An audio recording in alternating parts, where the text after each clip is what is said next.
race, but with complexities. The former mayor of New York, Mike Bloomberg's $500 million didn't buy him a lot of love or votes. Will he now get out of the race and throw his weight behind Joe Biden, or does he carry on? The same question applies to Senator Elizabeth Warren, from the same wing of the party as Bernie Sanders, but who's underperformed and surely has no path to the nomination. One thing did change last night. It's now Joe Biden who's the favourite. An extraordinary turnaround. Hospitals have been told to assess more patients by video link as part of measures to prevent the spread of the coronavirus. NHS England has written to local managers, calling on them to examine also ways to increase the number of intensive care beds and to draw up plans to segregate infected patients in wards if there's a significant escalation in cases. So far, 51 people have been diagnosed with the illness, but that number is expected to rise sharply in coming weeks. Here's our health editor, Cheaptoyman. In a letter to trusts and other health organisations, NHS England sets out a series of steps to be taken to prepare for a possible surge in the number of patients who've contracted the virus. They're asked to consider how to increase the number of beds and resources for critical and high dependency care. They're also urged to look at consulting more patients via video link from their homes. The aim is to cut the number of people going into hospitals who don't have to be there and so reduce the risk of the virus spreading. Yesterday, the government's action plan set out proposals to bring back retired doctors and nurses and to free up hospital beds by cancelling non-urgent operations. Today, ministers are launching a new public information campaign across different media to promote the need for frequent hand washing, each time for at least 20 seconds. The Health Secretary, Matt Hancock, said the campaign was about making sure the public knew what they should be doing to keep themselves and others safe. The government has said it will legally declare coronavirus to be a notifiable disease, allowing firms to claim on insurance policies for losses caused by the outbreak. The Scottish Government acted to protect businesses in Scotland last month, and firms in England had expressed unease they might be left exposed. The Department for Health announced the move late last night after being approached by BBC News to comment on business concerns. There are fears of global shortages of some common drugs after India limited the export of a number of medicines due to the coronavirus. The country, which is the world's biggest supplier of generic drugs, has restricted exports of 26 ingredients and the medicines made from them, including the leading painkiller, paracetamol. The Home Secretary, Priti Patel, has been accused of bullying civil servants in a third government department. The allegations relate to her time as International Development Secretary from 2016 to 2017 and follow similar claims at the Home Office and the Department for Work and Pensions. A Conservative source has dismissed the allegations, saying dark forces are working against her. Here's Newsnight's political editor, Nick Watt. Priti Patel takes great pride in her reputation as a political bruiser who fights her corner. So she's come out fighting after Newsnight learnt that Miss Patel was allegedly accused in 2017 of humiliating civil servants in front of others at the Department for International Development, of putting heavy pressure in emails, and of creating a general sense that everyone is hopeless. The concerns were passed on by another senior figure who advised that the Cabinet Secretary at the time, the late Lord Hayward, should be informed. A Tory source said that dark forces were trying to influence a Cabinet Office inquiry into the Home Secretary's conduct in her current department. A Home Office spokesperson categorically rejected all the allegations. The government is to hold a public consultation on whether to introduce a more eco-friendly fuel as the standard grade of petrol at UK filling stations from next year. The Transport Secretary, Grant Shapps, says it will help drivers reduce the environmental impact of their journeys, but hundreds of thousands of cars wouldn't be able to use it. Here's our political correspondent, Jessica Parker. The Department for Transport claims that making E10 the standard grade of petrol could be equivalent to taking up to 350,000 cars off the road each year. It's a lower carbon fuel, made up of a higher proportion of ethanol, but it's not compatible with, for example, some older vehicles.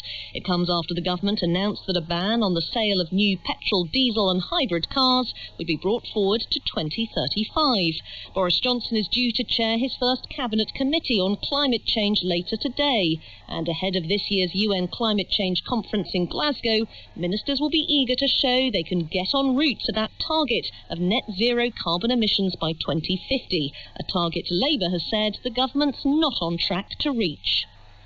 The Taliban has reportedly killed at least 20 soldiers and policemen in a series of overnight attacks in Afghanistan.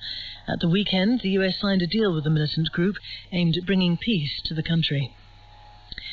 The children's charity, the NSPCC, says more than 60 children a day around the UK are seeking help from counsellors after experiencing suicidal thoughts. It says the number having counselling sessions has risen by 25% over the past 3 years, with demand sharply increasing among the under-11s. Here's Sima Katecha. The NSPCC says it's delivered 24,500 counselling sessions between 2018 and 2019, compared with 19,500 3 years ago. The charity says those who contacted its Childline service were mostly teenagers struggling with their mental health, family relationships and self-harm. Demand for help has also increased among children under the age of 11, with figures showing an 87% rise in the numbers speaking to counsellors over the same period. The NSPCC said it was distressing more children were feeling such intense unhappiness that they wanted to end their lives. An MP who was suspended by the Scottish National Party for using anti-Semitic language on social media is to be readmitted to the party. Neil Hanvey, who represents Kirkcaldy in Cowdenbeath, was suspended on the day of the general election last December and has been sitting as an independent since being elected. He'll have to complete an education course at a Holocaust centre before being allowed back in May. Investors have narrowly approved a takeover bid for Sirius Minerals, which is building a £4 billion potash mine under the North York Moors. The company's chairman says the sale to the mining giant Anglo-American provides greater certainty for the Yorkshire project. Here's Dominic O'Connell. Sirius Minerals plans to spend several £1 billion excavating a mineral used in fertiliser from deep under the North York Moors National Park. The mine will directly employ about 1,000 people once open. It won planning permission back in 2015. It will ship what it mines north to Teesside in a 23-mile-long tunnel, but then it failed to raise enough money to complete the project. Administration looked the likely outcome until Anglo-American, probably best known for its De Beers diamond empire, came calling. It offered £405 million to buy the project. Some shareholders were not impressed, as the offer was much less than the price at which they had bought into the project.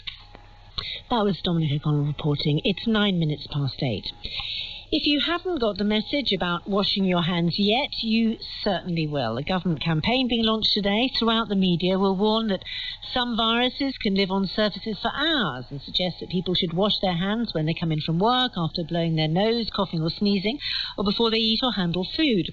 But the plans go far beyond public information. Doctors have been told to see as many patients as possible via video calls. People in intensive care units and hospitals are going to be tested. And if the virus can't be contained, schools could be closed, big public events cancelled. The army is on standby. Well, we're joined now in the studio by the Chief Medical Officer, Professor Chris Whitty. Good morning. Good morning. Yesterday's figures showed that they were the second biggest since the outbreak began. Presumably they're still on the rise. What have you learned about the pattern of the outbreak so far? So what we've seen around the world is we started off with this major outbreak in China. China does appear at the moment to have the numbers coming down, but unfortunately we've also now got significant outbreaks in South Korea, in Iran and in Italy, and smaller ones elsewhere that we're aware of. And we're now getting quite a lot of cases coming into the UK, small numbers at this point in time, but we anticipate they will continue to rise, and we do expect there to be some onward transmission here in the UK, and at this point in time we think it is likely, not definite, that we will move into onward transmission and an epidemic here in the UK. We heard from one expert, Neil Ferguson, earlier in the programme, and he thought that community transmission is already happening here, and we should explain that's when it isn't that somebody's had just come from Wuhan, it's being spread to other means. Yes, so if someone's just imported a case and then they're isolated, that isn't community transmission. And even if someone gets it from someone who we know about having the disease and it happens to be passed on in the UK. That also isn't.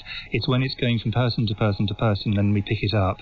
That's what we mean by community transmission. And it is likely, I think, that will be happening, if not now, very soon. But could be happening already, do you think? Yes, I think it is likely to be happening at the moment, not definite. And so at the moment, the plan is to try to contain it, to try and make sure that it doesn't spread. But do you think we're already beyond that stage? Do you think we are going to have to move on from that? So you're absolutely right that the four-strand plan that the Prime Minister announced yesterday, which we talked about on this programme when I was last here, which is to contain it, to delay it, to do the research necessary, and then to mitigate it. I think when I was here previously, we were firmly in contain stage. Now I think we're on the borderline between containing and delaying, but many of the things you do to contain this also delay it. So the difference is relatively small. Now, an important thing to understand about containment is that has to be an international decision to some extent. So what we would expect is countries will get together and decide either, yes, it's still worth continuing to try to contain this, or at some point internationally we'll say, look, this has got to the point where we're not going to be able to do that and we need to take a slightly different approach. And as you say, some of the measures will say the same, public health, hand-washing message, getting that out there. But other things may have a rather negative effect, mightn't they? When we talk about trying to protect some of the most vulnerable members of society, many older people, having them more isolated will obviously have a detrimental effect. Absolutely. So, and this is something which I think is worth having a public discussion about at this point. So if we do get to the point where we have a significant epidemic, we will need to do things which help to pull down the peak of this epidemic as well as continuing to delay it. And some of those, as you say, have a significant social cost. So there's a kind of a curve from things which have almost no social cost and are highly effective, and hand washing is absolute top of the list of that, which is one of the reasons we really want people to do that at the moment, 20 seconds with soap. But then you go all the way down through things like, for example, school closures. And the question with that... I pick you up on school closures because it's quite interesting, because children aren't affected very badly by this, are they? But is this because of risk to the general population? Exactly. So the reason I'm taking that as an example is the social disruption from school closures is very significant, not just to the children themselves whose education is interrupted, but also to their parents and to potentially their workplaces. So we would only want to go down for something like school closures if it was clearly going to be beneficial, and we would want to do it at the last possible point where it is still effective, so we minimise the amount of disruption caused over time. So what we do and exactly when we do it are both important. And how much risk are people at from going to big events like football matches? One of the things that we will have to look at the right point of this epidemic is things which actually lead to people gathering together, particularly in enclosed spaces. People, if you take something like football matches, it's not always quite as straightforward as it appears. So, for example, if you cancelled a match so that people couldn't actually go to a stadium, if you go to a stadium of 70,000 people and you passed on the virus, it would still only be to a few people immediately around you. If you had the match cancelled, watched another match in a pub around with your friends in a closed environment. And as well as all of this, of course, you're modelling worst-case scenarios, and you talked in Downing Street yesterday about the possibility of 80% of the population being infected. Yes, I mean, a reasonable worst-case scenario, which is what government rightly should base its decisions on, is exactly what it says. So the absolute top end of the range of the population that will get infected would be about 80%. Our expectation, certainly my expectation, is it will be less than that and probably a lot less than that. And there may well be a lot of people, we don't know yet, who get this infection without any symptoms at all. But it is important that we plan for the worst that is currently plausible given the information we have at this point in time. So what number of deaths are you planning for? Well, I mean, at this point, rather than actual numbers, because they're all just basically speculative numbers, I think what I'd like to lay out is actually the proportions. So if you go up to 80% of the population who might get infected, to be clear, I don't think it'll be that high. The information we think is reasonably clear is that the mortality rate appears to be around 1%. Now, if a lot of people get this without any symptoms at all, and we don't have a test for that at the moment, that might go down. But let's say 1% for the moment. That's the absolute top end of the range. As I say, my expectation That's hundreds is... of thousands of people. Well, at the absolute top end of the range, you'd be talking about large numbers. But I think that, as I say, my expectation is the actual number proportion will be affected in the first wave will be smaller than that.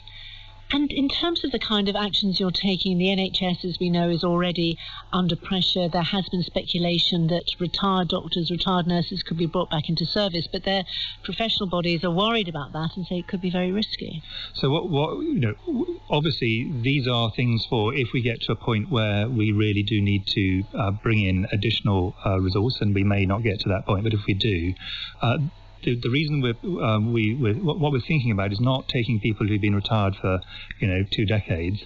This is people who recently came off the active register, maybe in the last 2 or 3 years, who are still quite current in terms of their practice, and we'd be quite careful to make sure that people were doing roles that were appropriate for their level of skills and recent experience. But we are going to have to be realistic that if the higher end of this epidemic happens, we're going to have to do a lot of things pretty differently or very differently for a relatively discrete period of time. And to be clear, the peak of this will probably only last for a few weeks. But in those few weeks, we may have to reconfigure the NHS quite profoundly. In what way? That would mean cancelling of non-urgent procedures? Yes, I think obviously there's quite a bit of flex in the system, and one of the reasons we're so keen to push it out into the spring or summer is that there is more capacity to flex then than there is in the winter months. But the next stage out would be, as you imply, cancelling, or more accurately, postponing elective things. That's things which actually we can do later. Not ideal for the individuals, but a lot better than coming into a system which is incredibly overstretched. So delaying things. But obviously we might have to go to more radical measures than that. And that's why things like, as you said, video conference consultations and other issues like that, we should look at very seriously. And overall, is it your sense that there are large numbers of undetected cases in this country? I don't, at this point, there are some things I'm confident of, some things I'm less confident of. I'm very confident that the numbers here are lower than Italy and lower than many other countries around the world, in Iran, for example. We probably do, in my view, have some onward transmission here in the UK. I don't think it's a large amount, or we would have detected it, but there probably is some.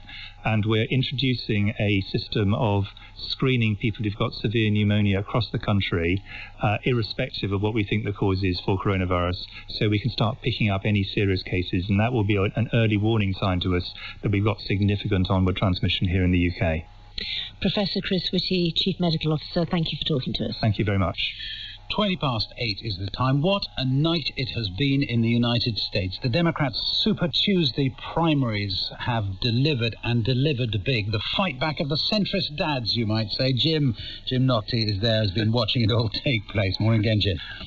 Well, thanks very much, Justin. As you know, the picture here has been cloudy for weeks. Now it is crystal clear. The choice for Democrats about who will take on Donald Trump is between Joe Biden and Bernie Sanders. They're now set on an epic march towards the summer convention. Our correspondent Nick Bryan is pulling together now the threads of a coast-to-coast primary contest among Democrats that delivered the supercharged drama, sorry about that one of the candidates desperately needed and the other perhaps feared. Super Tuesday continued what's been an astonishing political resurrection. This is a CBS News special report. I'm Nora O'Donnell in Washington. We have breaking news on this Super Tuesday. CBS News projects that Joe Biden has won in North Carolina. The Fox News decision desk can project that former Vice President Joe Biden will win the Tar Heel state. Only 2 weeks ago, Joe Biden's candidacy was flatlining, but his win in South Carolina over the weekend helped bring him back to life. It's a good night. It's a good night. And a sweep of victories across the American South, and even in Texas, made him look last night like Lazarus with a triple bypass. So I'm here to report we are very much alive. Those who've been knocked down, counted out, left behind, this is your campaign. His revival owes a lot to his support from African Americans and, crucially, the backing of his moderate rivals, Pete Buttigieg and Amy Klobuchar, who dropped out on the eve of Super Tuesday and gave him their endorsements. He's emerged then as the centrist candidate and is claiming once again to be the only Democrat who can beat Donald Trump. We are better than this moment. We are better than this president. So get back up and take back this country, the United States of America. There's not a single thing we can't do. God bless you and may God protect our troops. Thank you, thank you, thank you. The next president of the United States, Bernie Sanders. Bernie Sanders hoped Super Tuesday would deliver an unassailable lead in delegates, with convincing wins in the two biggest states up for grabs. He's taken California, but in one of the biggest shocks of the night, only came runner-up in Texas. This one-time socialist has been hurt by the consolidation of moderate support for Joe Biden, a concerted attempt to block him from becoming the Democratic nominee. We are not only taking on the corporate establishment, we're taking on the political establishment. But we're going to win because the people understand it is our campaign, our movement, which is best positioned to defeat Trump. What a crowd. Thank you all for coming. The billionaire Mike Bloomberg had banked everything on Super Tuesday, the first time his name was on the ballot.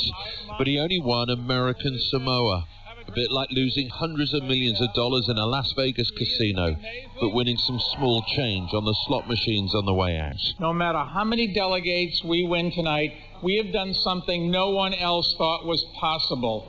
In just 3 months, we've gone from 1% of the polls to being a contender for the Democratic nomination for president. But Bloomberg has spent his life analysing data. He knows the numbers just don't add up and is said to be considering whether to drop out of the race. Mike Bloomberg leaves the stage knowing that his multi-million-dollar Super Tuesday gamble has not paid off. This is going to be a two-candidate race between Joe Biden and Bernie Sanders. 4 more years! 4 more years! Outside the Bloomberg event, the supporters of Donald Trump. 4 more years! They know the Democrats are deeply divided, with Sanders supporters already vowing they won't vote for Biden, and moderates saying they won't back a one-time socialist. The Biden comeback, Joe Mentum, is the story of the night, but party disunity provides the overarching narrative. We're going to do this, folks. We are going to win.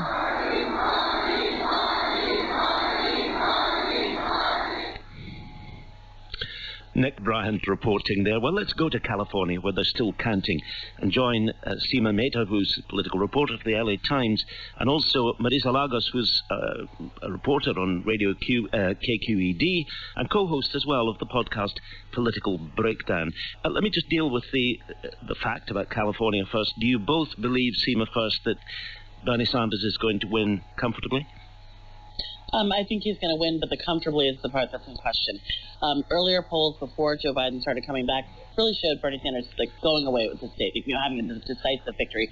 Now it's unclear. I mean, if you look at the votes that came in after Joe Biden won in South Carolina, a lot of those people were people who were holding onto their ballots who ended up going for Joe Biden. So if the margin is narrower than we expected it to be a couple weeks ago, it still is sort of like a symbolic victory for Bernie Sanders in that he would have won the state. But in terms of delegates, which this is what it is now, it's a delegate race, he might not get that many more delegates than Joe Biden. It's a fiendishly complicated business, the way delegates are apportioned in California. So we won't go into the detail, but Marisa, if I can ask you how you think the atmosphere has changed around the race in the last week, not just vis-a-vis the California result itself, but just the whole scene, the whole Democratic candidate race scene. I mean, it's really remarkable. As soon as last Friday, we were all talking about how this was really Bernie Sanders' race to lose.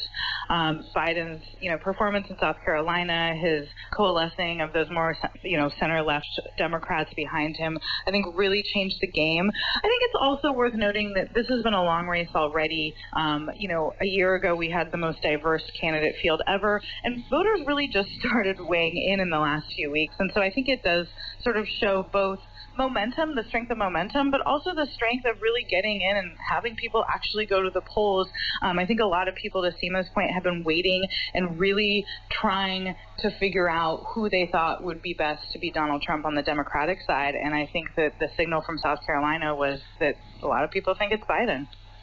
It's quite interesting listening to Biden tonight, isn't it? Because the spring is back in his step. His voice is rising. You know, he's reaching for, you know, eloquent phrases which have been missing from his performances in recent months. I mean, I saw him in New Hampshire where he looked almost a broken man. I mean, he was confessing his hurt that people weren't supporting him, his anger that his campaign wasn't working. He left for South Carolina before the votes were counted, and people thought he was just going down there to get a sympathy vote, and suddenly he discovered this power, and he looks a different man apart from anything else, doesn't he? I think Seema. so, and I think it's... I'm sorry. Oh, go ahead. Sorry.